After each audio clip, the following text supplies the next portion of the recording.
ஊட்டி கொடைக்கானல் செல்லும் சுற்றுலா பயணிகளுக்கான இ-பாஸ் நடைமுறை இன்று முதல் அமலுக்கு வருகிறது.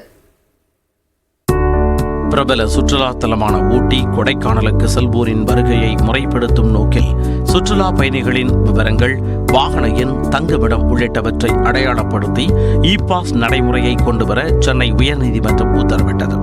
அதன்படி தமிழ்நாடு அரசின் அதிகாரப்பூர்வ இணையதளத்தில் இ-பாஸ் விண்ணப்பிக்கும் நடைமுறை அறிமுகப்படுத்தப்பட்டது. அதில் உள்நாட்டு பயணிகள் தங்கள் மொபைல் எண்ணை பயன்படுத்தி இ-பாஸ் பெறலாம் என்று அறிவுறுத்தப்பட்டுள்ளது. இதேபோன்று வெளிநாட்டு பயணியர் தங்கள் மின்னஞ்சல் வாயிலாக விண்ணப்பிக்கலாம் என்று கூறப்பட்டது. இந்த இ-பாஸ் நடைமுறையால் சுற்றுலா பயணியருக்கோ வணிக ரீதியாக வந்து செல்வோருக்கோ எந்தவித பாதிப்பும் ஏற்படாது என தமிழ்நாடு அரசு தெரிவித்தது. மேலும் விண்ணப்பிக்கும் அனைவருக்கும் இ-பாஸ் வழங்கப்படும் என்றும் உறுதியளிக்கப்பட்டுள்ளது. இதற்கு நன்றி தெரிவித்துள்ள தங்கும் விடுதி உரிமையாளர்கள் இ-பாஸ் விண்ணப்பிக்க தெரியாதவர்களுக்கு தாங்கள் உதவி செய்ய தயாராக இருப்பதாக தெரிவித்துள்ளனர். நம்முடைய மக்கள், சுற்றுலா பயணிகளாக வருகின்ற மக்கள் எந்த ஒரு பிரச்சனையுமின்றி நீங்கள் கொடைக்கானல் வந்து செல்லலாம். யாரும் பயம் கொள்ள தேவையில்லை. அதாகவே உங்களுக்கு இ-பாஸ் முறை ஈஸியாக கிடைத்திடும். நீங்களே உங்கள் செல்ஃபோனில் பண்ணி எடுத்துடலாம்.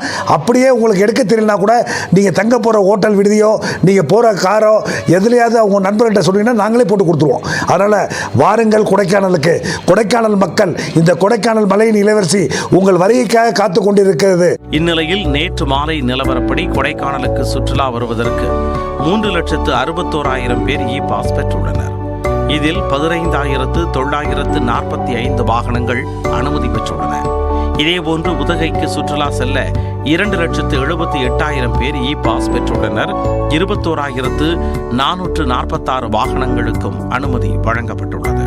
இ-பாஸ் நடைமுறை இன்று தொடங்கி ஜூன் 30 வரை நடைமுறையில் இருக்கும் என்பது குறிப்பிடத்தக்கது.